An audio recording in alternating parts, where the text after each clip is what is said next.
What's up? My name is Isaiah Lee. I'm 19 years old. I'm from Providence College. I'm a member of the Sunrise Movement, and I'm transgender.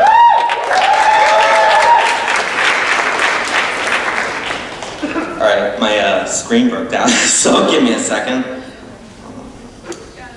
So, thank you for applauding, but you need to keep up that energy in your day-to-day lives too, because sometimes when I come out to strangers, I don't get as positive of a reaction. I've been through times in my life when I was terrified to say the word trans as if I had some association to that identity. And a Bernie rally is exactly the kind of place where I want to start saying these things. That I am trans, that I am never going to try to be cis, and that no one is going to change me.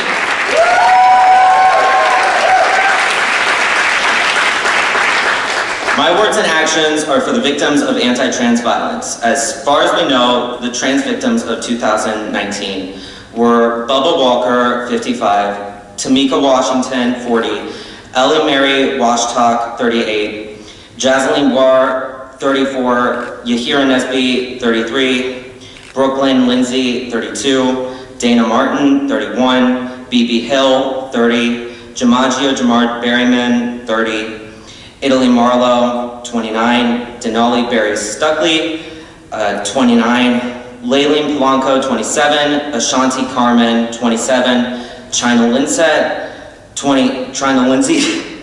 26, Joa Medina, 25, Dime Doe, 24, B Love Slater, 23, Chanel Sturlock, 23, Zoe Spears, 23, Malaysia Booker, 23, Jordan Kofer, 22, Tracy Single, 22, Claire Legato, 21, Kiki Fantroy, 21, Paris Cameron, 20, Nikki Kunhausen, 17, and Bailey Reeves, 17.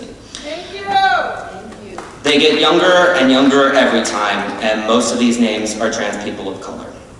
And I recognize that it's not a crowd pleaser to talk about death too much, but it's something the trans community is all too familiar with. So I'm not about to preach on pronoun uses as if all I want is to be called he, him at my eulogy.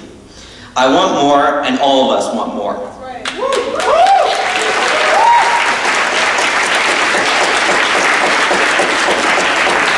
Instead, I will talk about why I'm here.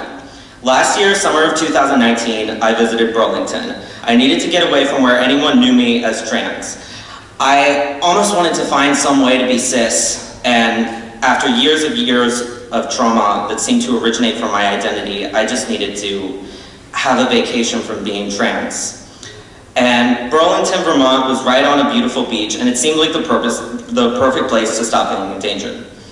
And as I drove into the city, I saw an enormous trans flag hung outside of a church, and coexist bumper stickers, and Black Lives Matter fists on windows.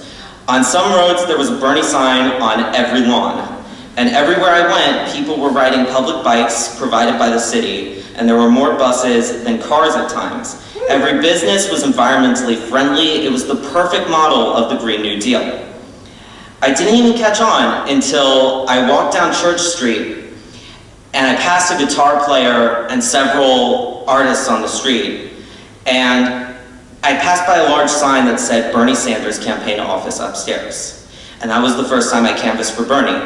And I canvassed again, and I canvassed again, and I canvassed in New Hampshire, and now I'm going up to New Hampshire and staying for a while until February 11th, because it's what I need to do. Bernie is an inspiration for trans people, for working families, for women, for people of color, immigrants and refugees, oppressed people everywhere. Because all of our lives, we've had to get surgeries and work 60 hours a week and have a flawless appearance and have straight hair and light skin and speak perfect English and do whatever we can to prove to our oppressors that we deserve life, liberty, and pursuit of happiness, when they had to do nothing in return. Now, for the first time in our lives, we're finally seeing someone yell and get furious on our behalf. The media tells us that he's being aggressive and irrational, but I call it being correct. And if you... aren't furious all the time in America, you aren't paying attention. And we want to let everyone know that we are paying attention and that we are outraged. So let's retire the Bernie Bro narrative and shout out to all the trans people and the women and the people of color who have been forced to tone police yourselves. You don't want to cheer for this. You've been forced to tone police yourselves while defending Bernie, just to be called a cishet white male Bernie Bro behind your back. Props to whoever came up with that term.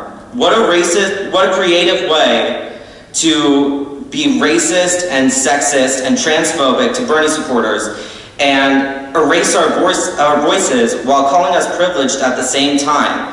Let me know if you, as a person of color or a woman or a trans person, have had the experience of telling someone why you support Bernie and then they call you slurs and then they tell their friends behind your back that you're a Bernie Bro.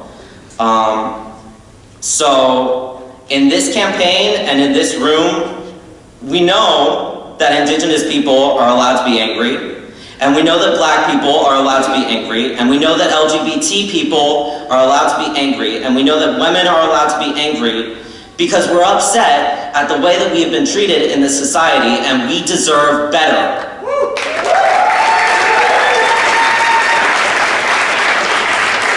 The last thing I'm going to say is don't think you need to justify your existence to anyone. It's been a traumatizing 4 years for everyone in this country, but I need y'all to stop thinking that you can argue someone out of racism and sexism and any form of bigotry. Because in 2020, we are going to stop telling anyone that immigrants are good for the economy as if they have to make white Americans rich in order to deserve to be here. Immigrants and refugees deserve to be here because they are human. And in 2020, we are going to stop saying born in the wrong body as if I have to hate myself and assimilate in order to be allowed to live. Trans people deserve to be here because they are human. And in 2020, we are giving up the narrative that prison reform is for the falsely accused. Prisoners deserve fair treatment because they are human. And in 2020, we aren't going to treat Indigenous people like a lost cause anymore. We're going to expand reservations to resource-rich environments and reunite missing and stolen Indigenous women and children because Indigenous people are human and they deserve rights too. Don't let anyone tell you that the Green New Deal is good for the economy as if being good for the planet isn't enough. Don't let anyone convince you that your existence needs to be profitable. We need to start fighting for things like civil rights and equality and affordable housing and Medicare for all and the Green New Deal. And in 2020, I want y'all to love yourselves and love the people around you and start taking action.